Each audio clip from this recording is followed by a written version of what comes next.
So there will be a door which will call all the people who gave sadaqah to enter from it. There will be, subhanAllah, another door, the door Rayyan, which will call those people who fasted. All these doors will call people of who?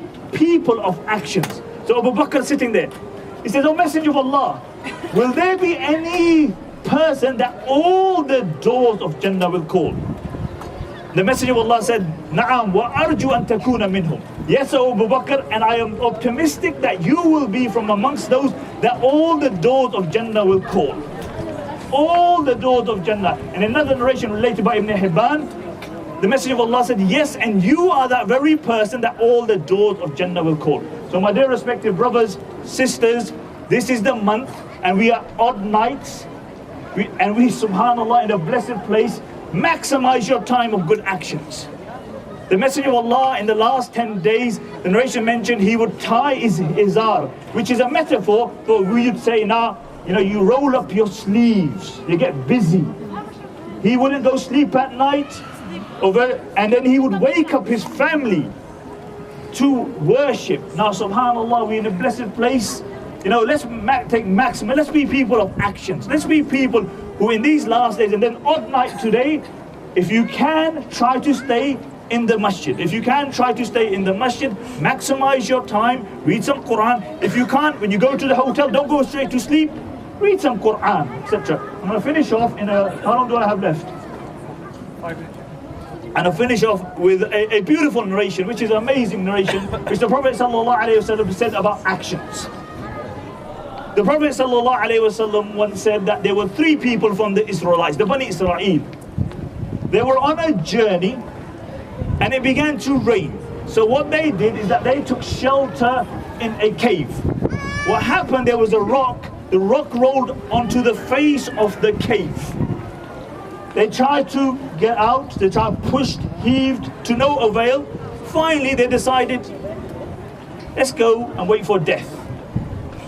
So they sat down, waiting for death, and then one of them stands up. And he raises his hands to Allah.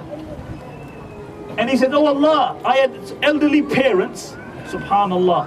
He said, "Oh Allah, I had elderly parents. Every day I would give them milk. I would milk the livestock, give them milk, and then give it to my children. One day I went to look for fodder. I went far away. By the time I got back, they had gone to sleep. I didn't want to wake them up. My children wanted the milk. I didn't feel it befitting that I give my children before I give my parents." So he says, all night I stood by the bed of my parents with the bowl in my hand. When they woke up in the morning, I gave them the milk. He said, "Oh Allah, if you know I done this action solely for your sake, move the rock. The rock moves, but not enough for him to come out." Then the second one stands up and he said, "Oh Allah, I had a cousin. I was infatuated by my cousin. There was no woman I loved more in the world than this woman. Many times I made a move on her, and every time she turned me down. So one day she was desperate for money. She came to me, she asked me for the money, and I said, on one condition, that you allow me to have a relationship with you." Because she was desperate, she agreed. He said, when I approached her, she said to me, "Fear Allah, for you are not my husband. You are not the rightful owner. Fear Allah." He says that when she said, "Fear Allah, Allah, your fear permeate my heart," I moved back and I gave her the money and I told her go. He said, "Oh Allah, if I done this action solely for your sake, then move the rock." The rock moves, but not enough for them to come out. The third one stands up and he says, "Oh Allah, I hired a group of men. At the end of the day, they took their wages besides one man. Because it was my haqq, what I did is I invested his wealth. It mushroomed, it grew until there was a valley full of livestock." He said, many years later, this man came back to me and he said, "You remember that wage? I am desperate for that 1 day wage. Give me that 1 day wage." He said, I took him to the valley and I said, "You see all this? All of this belongs to you." And he said, "You're having a laugh." He said, "No." He said, "All this belongs to you." He said, "I gave him everything. He left and I gave him everything." He says, oh Allah. Then he stands up and he says, oh Allah, if you know that I done this action solely for your sake, then remove the rock. The rock moves and all three of them come out. Now I want to ask yourself and myself a question here. If we were the fourth person in that cave, by what action that we've done in our lives would we have asked Allah to move the rock? And if we haven't, then we need to become people of action, that this is the place. Allah says, when I finish where I started, Allah says, wal asr, by time. Innal insana lafi khusr. Indeed, man is in loss. By time.